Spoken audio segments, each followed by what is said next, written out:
In a perfect world, mothers and fathers welcome healthy, full-term babies into a nurturing, safe community. A world where a baby thrives and has a healthy start to life. In 2005, the Commercial Appeal released a series of articles bringing to light the soaring infant mortality rate in Memphis. People were shocked when the rate in one zip code of Memphis was compared to that of a third world country. Shelby County and its community partners offer you a look at a small cross-section of some of these outstanding examples of many, many efforts that are underway every day in Memphis.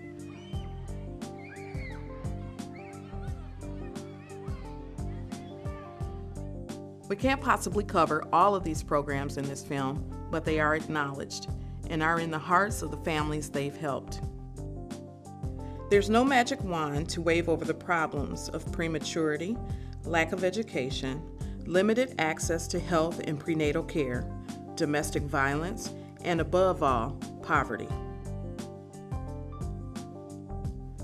Despite constant fluctuations in funding, political currents, and changing legislation, progress is being made in Memphis.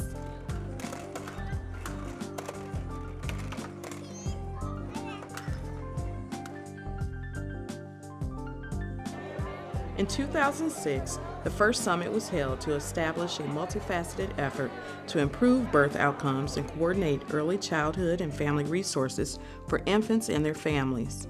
From the summit emerged the Shelby County Infant Mortality Reduction Initiative, a collaboration comprised of top decision makers from the fields of healthcare, academia, the faith community, social services, and government. I know that my steps were ordered and that I didn't get here by myself, that it all had to do with God. So infant mortality has taken its toll on our city. And all of you here today are here saying that no longer are we going to be at the bottom of the barrel, that we want to be at the top. You've heard about all the wonderful programs that have happened, all the things that you all in this room are doing to make it happen. We came together to ask ourselves a painful question, which is quite simply, why are so many babies dying in Tennessee? There are zip codes here in which the infant mortality rate looks more like a third world country than it does a rich, successful nation like America is. And I read with just shock and shame that the 38108 zip code, that this was actually happening right here in a city where we felt that we were making strides and bringing new jobs and building new buildings and things. Well, infant mortality is one of those data sets that everyone can understand and grasp because it means the loss of a life of a child. And generally it's thought of as being something that is a measure of a community's commitment to its children and its women. Right here, just in our midst, the most helpless of all remained the most helpless, and there was no relief in sight. I remember distinctly the day I picked up the paper and saw these images. I think a lot of people remember the day they found out we had an infant mortality crisis here in Memphis. When I first came to the realization that this was certainly a personal concern of mine and should be a priority of the communities was during my tenure as the county sheriff.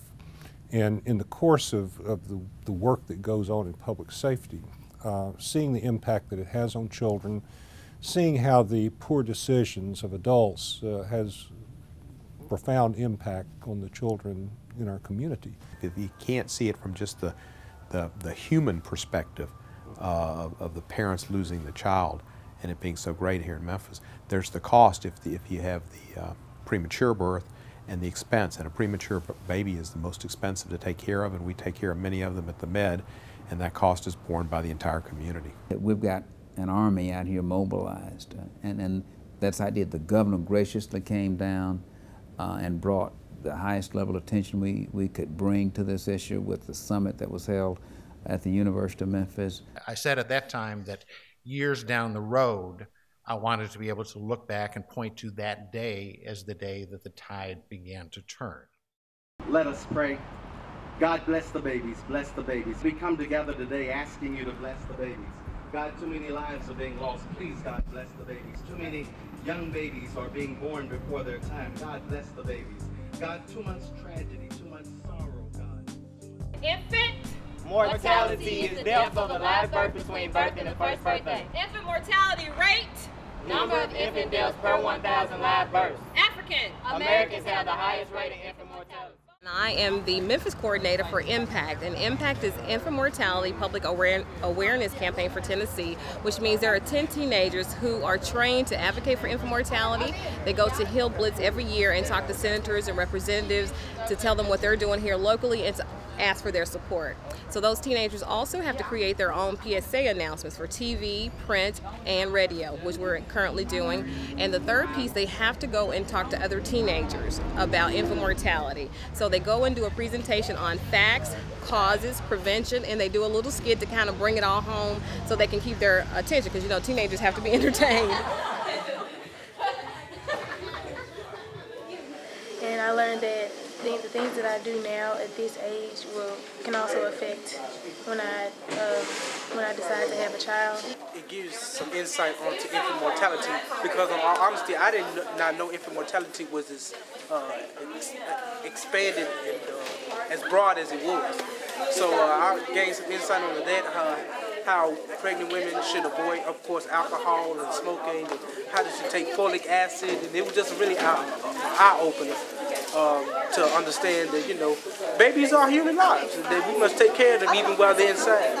You know, we still got to take care of them. So. And I understood that a man can affect the pregnancy also. I didn't know that, but they can affect it too. So really a good eye-opener. Our school happens to be located in the 38108 zip code area, which used to be one of the areas with the highest, or one of the highest, infant mortality rates in the country. We've heard some good news lately that we no longer have that sort of dubious honor, but unfortunately it's been passed on to another zip code area. But we still nevertheless are working to inform and educate the people that we come in contact with on a regular basis about how to prevent infant mortality, and to again raise awareness about what it's all about. And so we have a 4-part initiative at our school. It's called Project 38108. We are about to canvass the area for infant mortality in South Memphis. We're going to go down Walker Avenue to Latham, knock on some doors, and see if we can speak to some people concerning infant mortality reduction in the community. See, everybody in my husband's opinion is looking at this in such a textbook philosophical way, and this is not about that at all. This is about reaching these women and prevention before the problem starts. And that comes with education and lifestyle changes.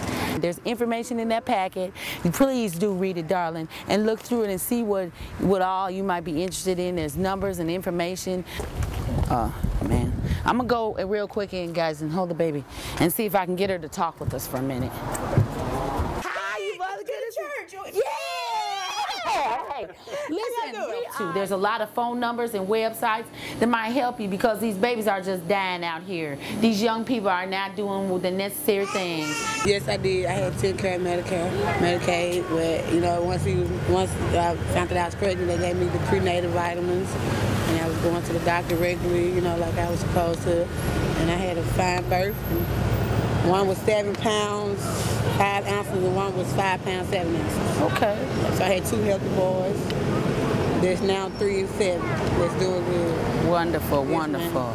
Man. So all we can do is just go forth and try to do the very best of what we can do to educate people, you know, and just ask God to touch people's hearts, that they'll receive what we're saying, that they will read the information that we need.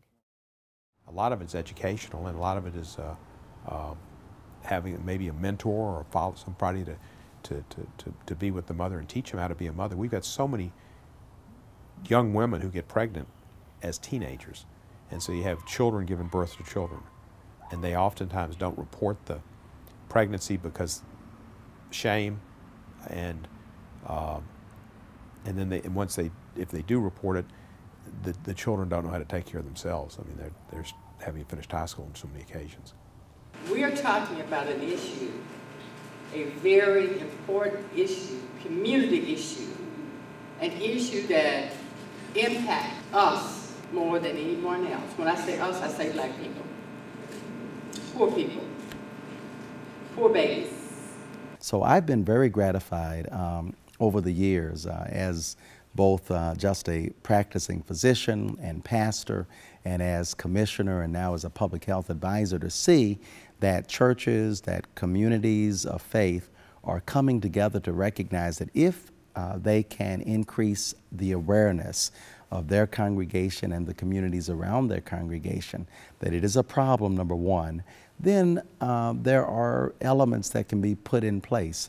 Young women can be taught to plan and space their pregnancies. Young women who ought not be pregnant can be inspired and mentored and taught and given alternatives to becoming pregnant too early. Okay. September is Infant Mortality Awareness Month, and this month, All Babies Count, our initiative decided to do a conference on infant mortality. Really to kind of address the fact that there's never been a conference done in the Memphis area, and we wanted to bring it home to where the heart of the matter was. So we had 16 workshops today, various topics. The topics all were geared towards things that impact our infant mortality rate.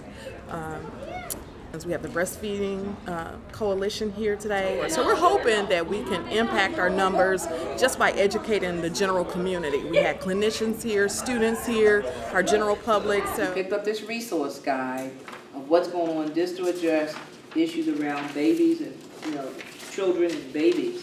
43 organizations.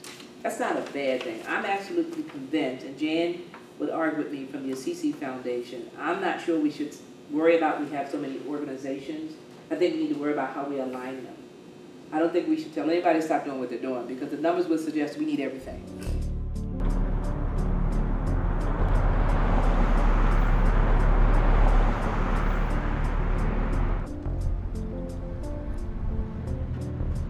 I think in theory, all of the approaches to intervene at appropriate times in the lives of women who are either going to be pregnant or who are pregnant, all of those approaches can be successful. Everybody ready? Who wants to start it? Sabrina. Okay. Where can Sabrina come? My name is Sheree and I'm having a girl. My name is Felix and I'm having a boy. My name is Crystal and I'm having a boy. My name is Tamika and I'm not pregnant. My name is Maris. I am your nurse practitioner. Any questions, any problems? Y'all all have our number. It is on the notebook, and I'm not pregnant. What I really have appreciated is the value of programs such as Centering Pregnancy, in which we have moms who are there with a cohort of other mothers at a similar point in their gestational age who are supporting each other. So there's peer support, and they're getting very good hands-on, caring health care and encouragement from a healthcare provider. What Centering does is we take small groups of women who are all due about the same time, and we do their prenatal care together. They get their own blood pressure, they get their own weight. I measure their tummy and listen to their baby. They keep up with all of their own records. Okay, what we do here is we measure the fundal height of the uterus. And now we listen to the baby's heartbeat. Yeah, we're having a beautiful baby here. 155. 32. Mm-hmm. Today I'm 31 weeks and 4 days. My blood pressure was 98/61. I weigh 182. The baby fundal height 32. Heart rate 55. And this the baby moving? Yes. Really, I wasn't thinking about no breastfeeding and all that. And it tells me a lot about different shots to take or different things to take to birth control and stuff. So it's a good experience. So I'm loving every moment of it, and I enjoy being with my little nurses. We love you too. When your baby's growing, it has to, everything else gets moved out of the way. So it's gonna smush your stomach and it's gonna bag that big meal that you just ate, Alexis, back up. And that's what's causing your heartburn. So if you eat small, frequent meals, that should help.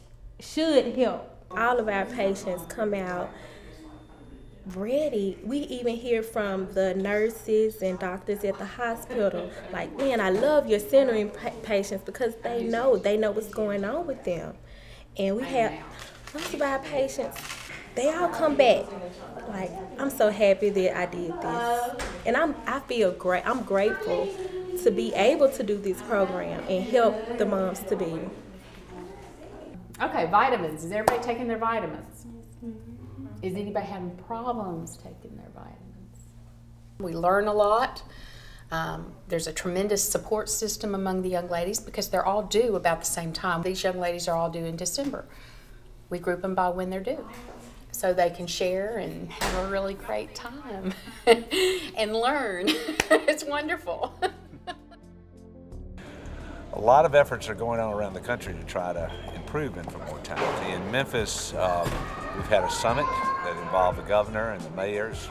We've had the institution of a number of different programs, but perhaps the most effective is the Blues Project. So these babies that are growing around, who knows? We may have the President of the United States in here today.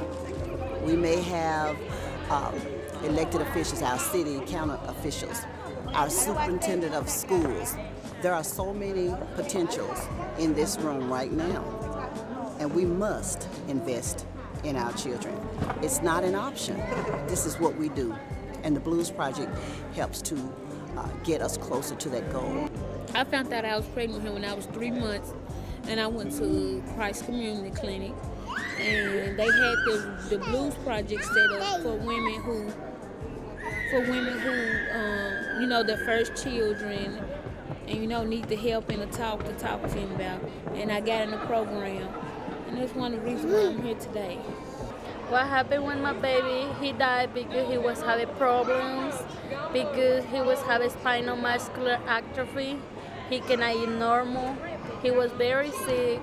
He stayed in the hospital for 3 months, and that's why he died last month. Yeah. I want to adopt one because I see a lot of babies, they don't have moms, and that's hard for not having a mom. And I want to adopt a baby for giving all the love that they need. I've been through 2 crises, so my income was lost. It took me 90 days to get my income back on track, so what Blues Project did, one of the lady named Miss Bowles, Natasha Bowles, what she did, she talked to somebody for me, trying to help me find a job, and I got a job. I work at Taco Bell on Democrat Road, so I have a job to take care of my children and my grandkids. They were there as far as education and teaching me the do's and don'ts. Very stressful, expensive. Sometimes you'll have a good day, sometimes you're bad, sometimes it's a lot. I love the Blues Project. They help us out a lot. I would encourage any young lady who, you know, don't have a lot or don't have much to try and enroll in the Blues Project. Well, today we're celebrating the fact that 100% of our babies that have been enrolled in the Blues Project have survived their first birthday.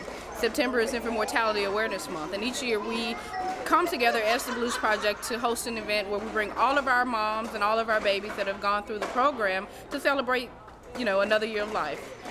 The Blues Project offers pregnant women in the community immediate access to prenatal care, social support via peer-to-peer interaction, as well as our lovely Blues Project team members. We offer counseling, individualized case management, as well as referrals to community resources and services. When you think about the issue of early childhood development and infant mortality, if we can raise a child correctly, that has profound effects in so many different areas. We know that a healthy child, a happy child, is a child that's going to do better educationally. We know that if you educate a child, the chances of that child lapsing into poverty or into a crime-filled life are minimized.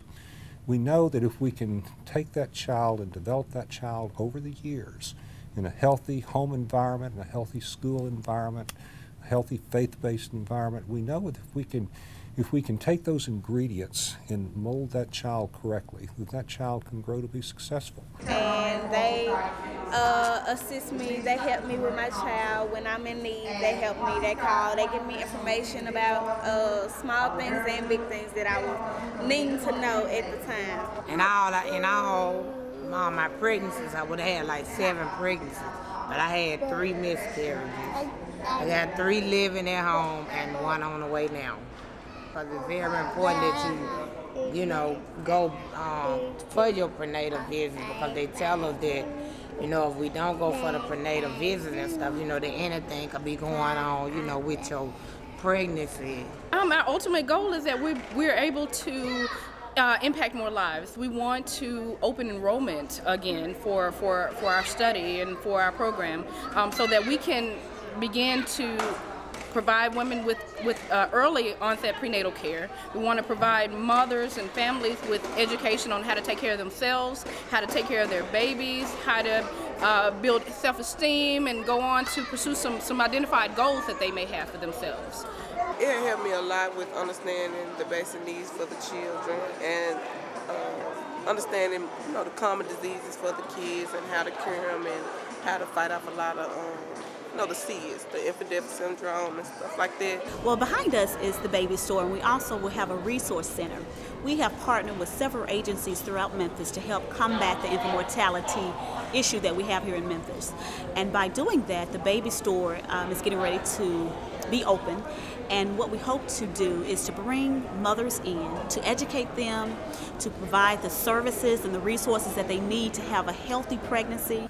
So we as adults not only have a responsibility to provide public health, but we have a responsibility to sustain the greatness of our nation and our community by raising our children in a healthy way, to encourage them educationally, to instill in them the values that they need to be ambitious and that they can have goals and dreams for the future.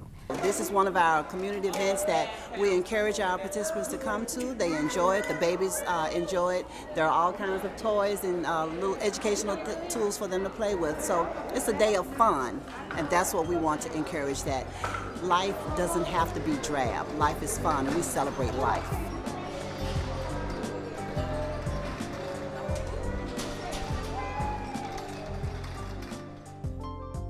While those articles and those news stories and the media blitz was to some extent painful and perhaps hyped as it should not have been, it was always helpful for those of us who've been saying this in multiple arenas to drive focus again on the fact that we have a problem and that the community must come together in a multi-sectoral way and address the problem. I believe Babyland brought an awareness to the community of the issue of infant mortality. However, infant mortality has been an issue before. I mean, it just brought to light on a broader platform, the issues that we're having in Memphis. I'm really conflicted about Babyland. I think that Babyland put us on the map nationally. I think a lot of folks now here know that Shelby County is doing a lot to work toward moving the needle on infant mortality. The conversation was needed because before that documentary, we were walking around like Memphis was the greatest place to be. And even though it is a great place to be, if we can make sure that our babies live past their first birthdays, it'll be a greater place to be. Like someone told me, it's fine for us to talk about our problems among ourselves, but we don't want to hang out our dirty laundry for others to see. As a documentary filmmaker, that is not my job, is to avoid dirty laundry. My job is to bring light on a subject, a situation that a lot of people, I think, weren't aware of. I have to say, yeah, it's worth talking about unpleasant news. Because in fact, a lot of people here, a lot of good hearts are trying to change it.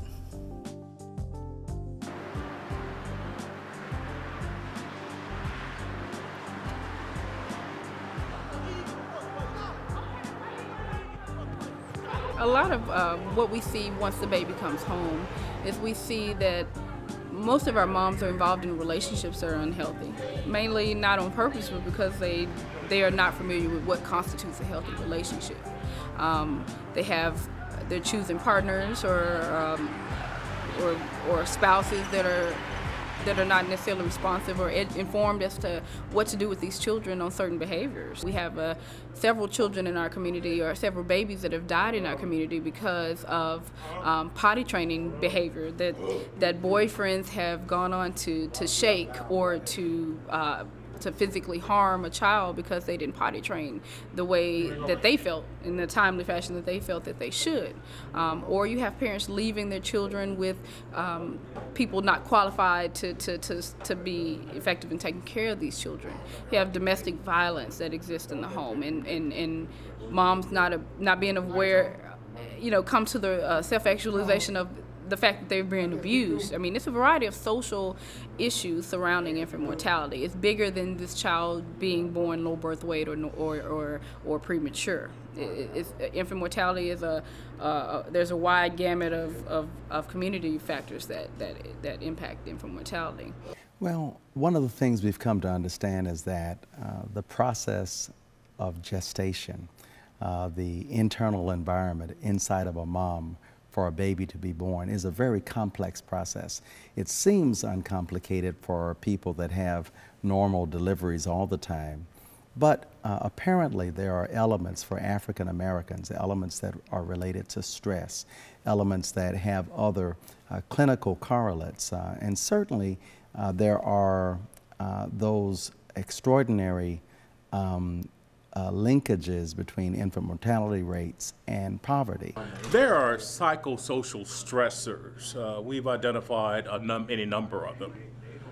Poverty, the fact that we're dealing with a population that we consider high risk, the stigma that goes along with the many stressors that they face in life, teen pregnancy, being black in America, being poor in this country, just to name a few, or life stressors that there aren't a whole lot of resources necessarily available. Well, in my opinion, it's just a lack of education. I feel like if people were educated more about what to do and what not to do during their pregnancy, it would be a lot easier as far as healthy children. A lot of them don't have transportation. Poverty, can't get somewhere. Public transportation isn't as good as it should be. People who live in disadvantaged neighborhoods and communities go through things on a daily basis in terms of stress and decisions that they have to make that other people aren't faced with. So it could be food, it could be money, it could be shelter, but it's also crime, because we know there's more crime in those neighborhoods. It also has to do with just simply the stress of dealing with poverty in your life. So it's not something to get a break from on the weekends, it's something that's there 365 days. The poverty issue is something that I don't know anyone that has mastered a coping mechanism. You need transportation, you don't have a car, you can't afford a car, or sometimes you might want to stay home and watch your own kids instead of putting them in daycares, because that's what I decided. I decided to, be at home, be a home mom. Well, I think the lack of equality, I mean, we had a separate system for the first half of the 20th century, separate but equal, Plessy v. Ferguson, which we know the Supreme Court told us was wrong from a constitutional basis in Brown versus Board of Education of Topeka, but anybody should have known it was wrong. It was a system of segregation, similar to South Africa. Then even when the laws were changed, it took another 16 years to change so many of the Jim Crow laws that had been on the books since Reconstruction, but stayed on the books and continued to impede the opportunity for African American citizens to enjoy the full opportunities that America provides in the way of public education, health services, etc. And we're still facing that struggle. Not only do we have a responsibility for the newborn that comes into this world, but we have a responsibility early on in the process to educate men and women, and I emphasize men and women assume their responsibility as adults. I got a teenage daughter, I got 2 of them. I'm gonna try to stay on as much as I can about getting pregnant before your time, you know. Educate yourself first. Before you go in and try to have a kid, find you a nice guy that's gonna support you and your baby before you have one. They're gonna be with you. That's about all I got to say. Our program here, I run the fatherhood program, and my role is to work with young fathers ages 16 to 24, 25 years old or so. Our goal here is to promote responsible fatherhood and prevent child abuse and neglect. The fatherhood program here at Le Bonheur, we are embracing the community, but we need the community to embrace us. And I believe I speak for every community agency here in Memphis, that there's a lifeline for you, but will you utilize it? We have to embrace the offering. We have to accept that I may be a male with a child, but it doesn't make me a father. Some guys don't like open up to stuff like that. When you talk about like kids and going to like a place to talk about kids, some men don't want to get involved. That's bad. Now, I be telling the guys about the project and all that. You'll learn some different stuff that some men don't know about kids. They teach me a whole lot about kids. You know what I'm saying? Like you get mad at kids, you can't hit kids. And all that. She's my first baby I ever had, so I had to get her name tatted on me. This is my first baby. We conducted a workshop today trying to teach new dads how to be good fathers, how to be good husbands if they're married, how to be there for the mom if they're not married, and the baby. But it's actually a boot camp for new dads, which has been around over 20 years. We're teaching fathers in this workshop how to be responsible fathers, at home with their child, with the mother of the child, or with their wife, but also just be responsible in society, in your city, in your town. Like even today, there are fathers there that want to break the cycle. Me and my father, it's been a distance, not really any kind of, not really any kind of affection, anything like that. I would like to lead by example, like my dad did. I would be a lot more closer to my children, a lot more open. And by fathers being in their places, this will decrease infant mortality rate, because when fathers are not there, children get out of control, mothers get frustrated. They get frustrated because they have to be like the father and the mother. And sometimes they get so frustrated they leave. They may leave a child in a car, leave a child in a home to go to run to the drugstore. You shouldn't do that. But they don't want it home. The father's not there in the children's lives. I've been in my kids' life all their life, so I've been I guess a pretty good father. Just my presence being there, and I put my input in on how I think they should be raised. I'm here personally to show support and to see how many kids don't have fathers, and what I can do to at least try to make their lives better also. Fatherhood is one of those jobs that folk get, and some of us aren't prepared for it. What can we do to prepare men to be fathers? Well, the Fatherhood Summit, hosted by Head Start. It's a way to bring fathers together in a setting that's comfortable like this, where men can begin to talk about what it means to be a father, what it means to be a man, my barriers that keep me from being a man. And it's just an engagement tool. And that's what a summit is. It allows men to come together and talk about those real issues, not on a basketball court, but amongst their peers, and get gut level honest. Well, anything that could help me be a better father to my kids and, a better role model, I'm all for it. I try to be a part of it. And I wanted to be here because I wanted to hear the open dialogue and things that I might need to know I'm a parent and a grandparent, so therefore, some things I might be able to learn as well as share some of the things I know. Nobody wakes up and decides or wants to say, I don't want to be a good dad or a good mother. Just a little over a month or so ago, we started an initiative from Boys Incorporated called DIME, Dads Helping to End Infant Mortality. Infant mortality has never, ever been just about the moms. It's about the dads as well. Barbershop not full. Come on. We need a full house at the barbershop. There you go. Come on down here and get a haircut. All right. Why is it that we glorify street knowledge, but we cannot teach our kids how to be safe and sound and sober and sane at home? And maybe if we start waking up and taking responsibility as brothers, as older brothers, and really taking responsibility, which means, saying things that folks may not want to hear, but saying it because it has to be said. Maybe we can do something about this. And tell the truth. We've got a question. Good morning. Good morning. Good morning. Good morning. Good morning. We have such a beautiful day for us to get started and go out into the North Haven community. We have Boys Incorporated. We have Shelby County government. Woo-hoo! Inside here, they got a newborn, just some little information, some little Snuggies, a little wipe and stuff. Basically, they got a baby in the house.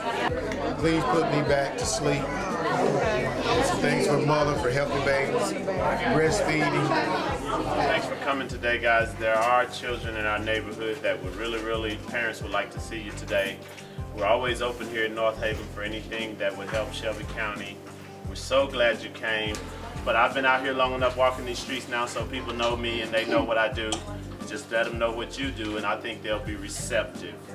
Welcome to North Haven. It's a treasure in the forest. We're glad to see you guys today. Oh, where's Benji Town? Is that where we're? Then it says go right on the North Circle Road, go 0.3 miles. They do got a lot of stray dogs, do run, and we almost was attacked by a pit bull. But so if y'all see it, we just gonna bag off of it. But the thing is, have the gift boxes.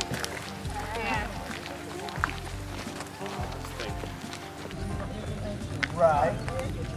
A little bit. To share some information with you about the infant mortality. If you know someone that may be having a baby or in that situation, that it's a good thing to just have that awareness up front, the things that they need to do.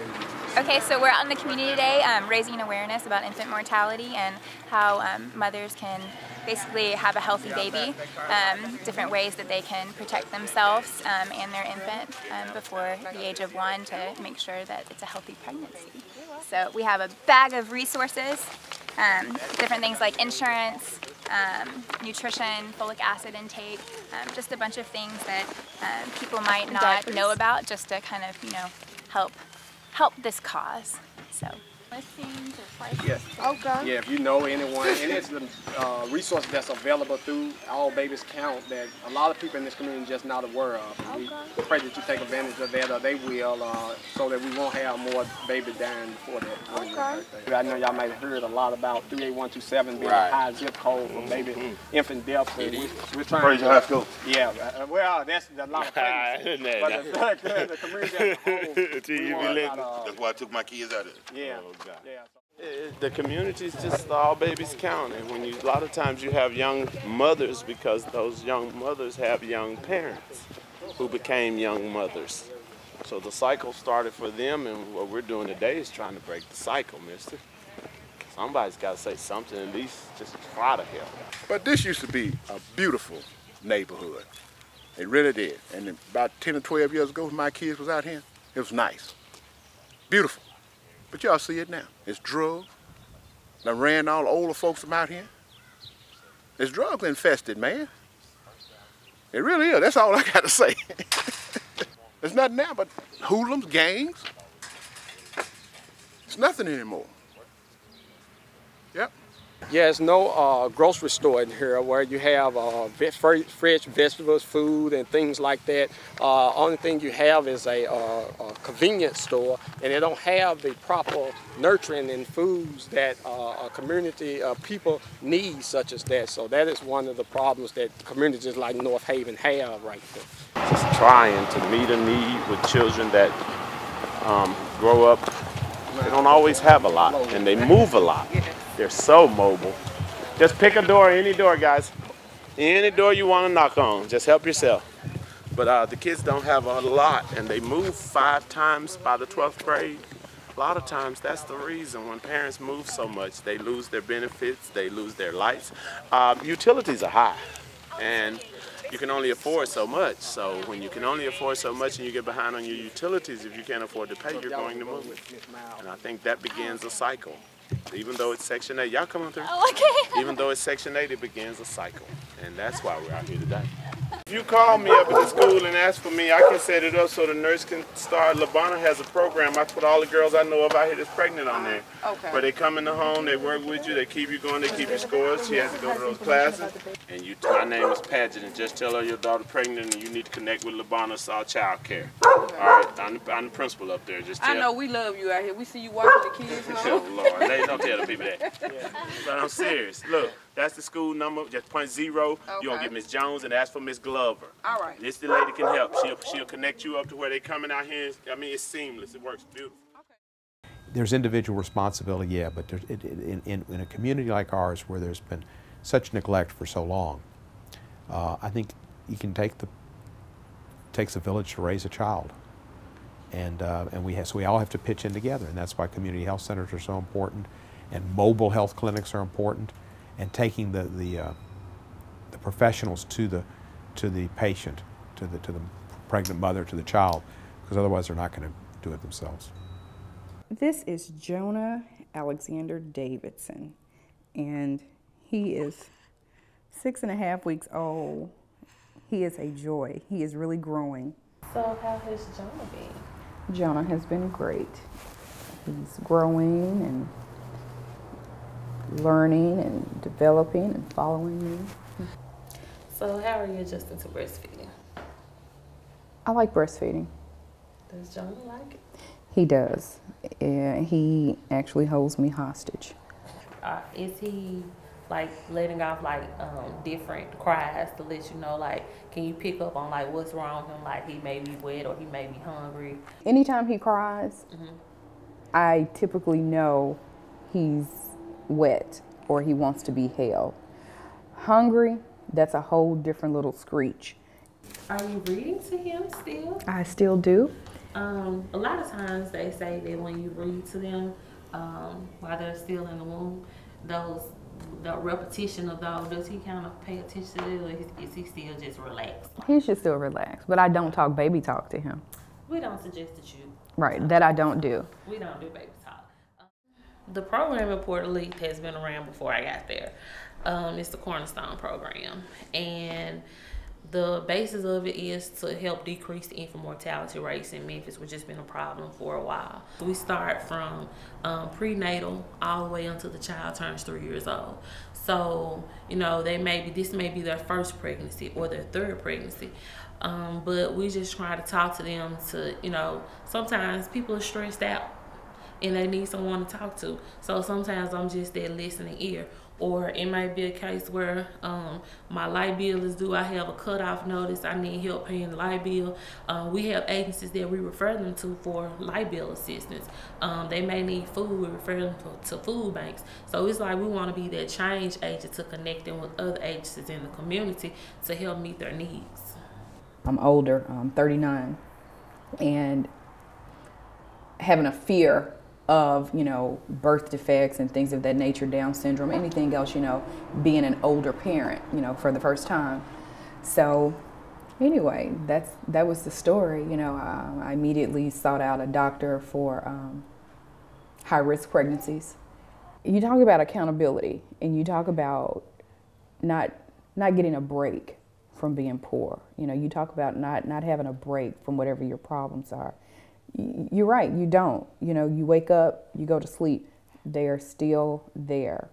But in my opinion, a lot of these women in our community, they don't have credible, educated, articulate resources. They don't have anybody to lean on. So they don't do a lot of things. And it's not just about somebody coming in that can take your blood pressure, or somebody that can say, okay, you know, this is the type of nutrition that, you know, you need to ensure that you're having. It's like she said, there's something going on. I know there's something wrong. What is it? And okay, well, don't sweat the small stuff. Let me refer you to this agency. You know, let me help you do A, B, C, D, and E. Because sometimes what's small to me could be just completely overwhelming to the next person. You know, we can't live in this little bubble like everything is all good when it's not. And until, you know, we step up and make sure that our babies are getting, you know, quality education, quality health care. As humans, that's what we all want for all of our children. And to have a segment of the community that's not getting that, we have a real problem. And we need to talk about that problem. You know, walking on because it's not my baby that died, you know, it doesn't affect me. Well, guess what? You may be the one that ends up having to pay extra taxes to pay that hospital bill. So it is affecting you. So the smart thing would be to gather together to see how can we decrease these numbers. It's very difficult to get organizations to fund a continuing program, to get operating money to continue it. So the nursing program, the visiting nurse program, is a very good example. Here we have something that we know works. You can see the effect it has. You can see it anecdotally, and you can see it statistically. What it consists of is a team of registered nurses administering this program through Le Bonheur. It helps Le Bonheur be there for people in the community in all different ways. Basically, we have programs that are there before people get pregnant to help prevent pregnancy. We also have programs such as this that assist people in the community once they are pregnant. And we enroll people of any age. They just need to be first-time moms. And basically, we go in, it's a really intensive program.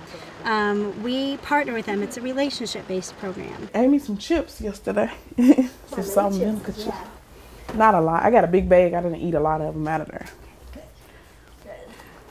Do you like fruit? Vegetables? Broccoli. You know, I love broccoli. Oh, good. So how you been feeling as far as been having bad headaches, blurry vision? Yes, it started back, feel like. You have the headaches? Mm-hmm. Okay. Are you having them every day or? Like last night I had a real bad headache. And the main goals of the program are to help these families have better pregnancy outcomes, also to help them learn about child health and development, and also help them basically reach their heart's desire. So we have the same clients all the time.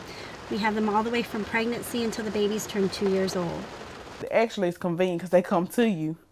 I know you told me you relocated downtown or something. Mm-hmm. All the time you might not have a car. Or what if you're a teenager and you don't know, you having sex, you don't know about babies and stuff. And me being 22, I didn't know all this stuff about a baby. And it's like, it helped me out like that. She did this, hit the doctor, it pumped up too tight. I said, but ma'am, hold on.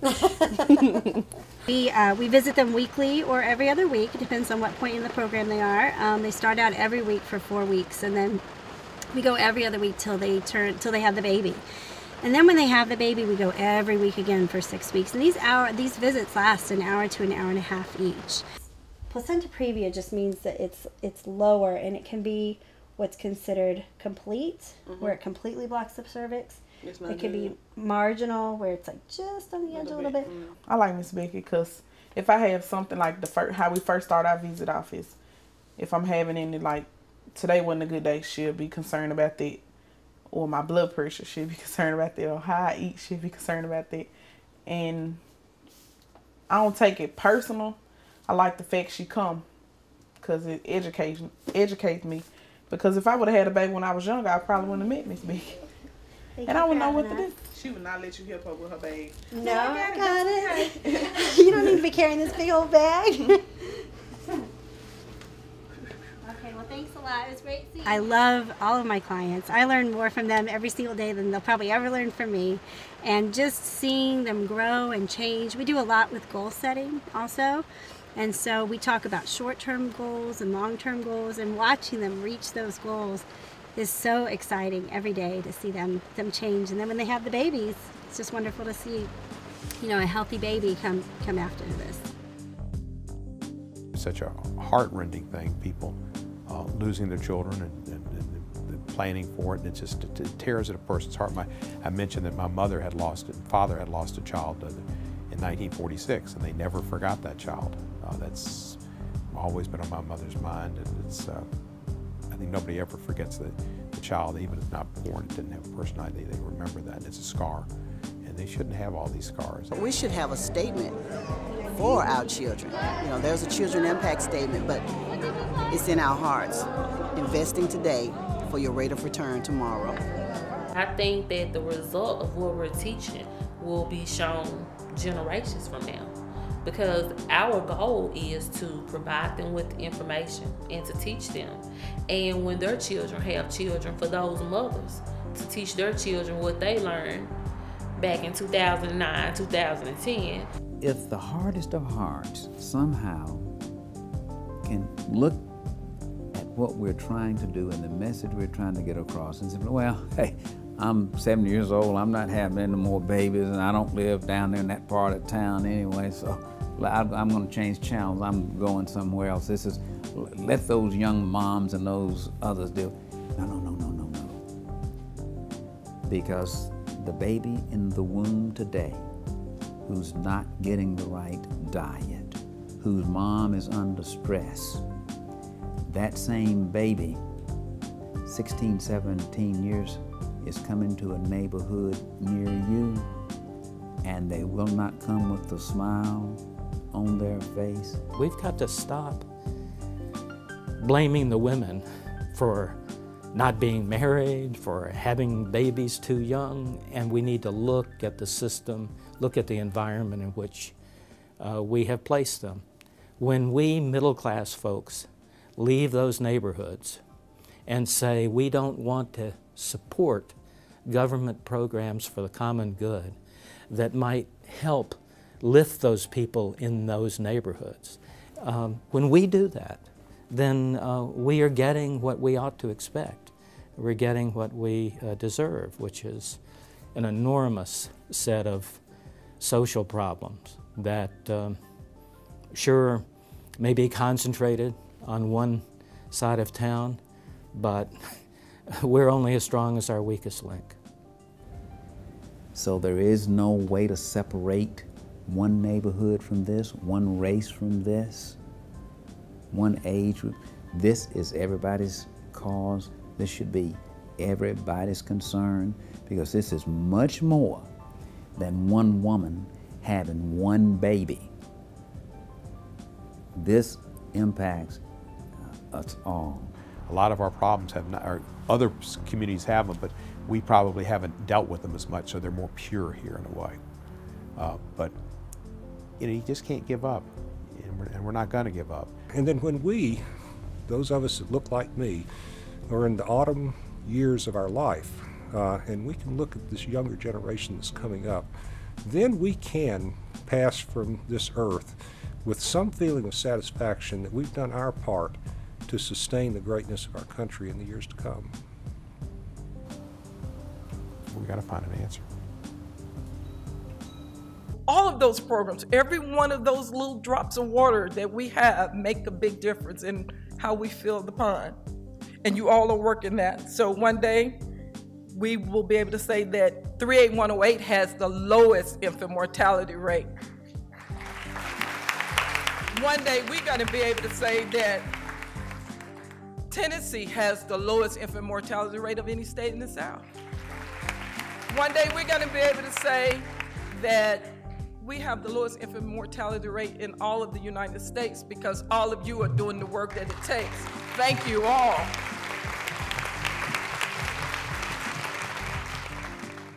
He's dreaming and playing with the angels.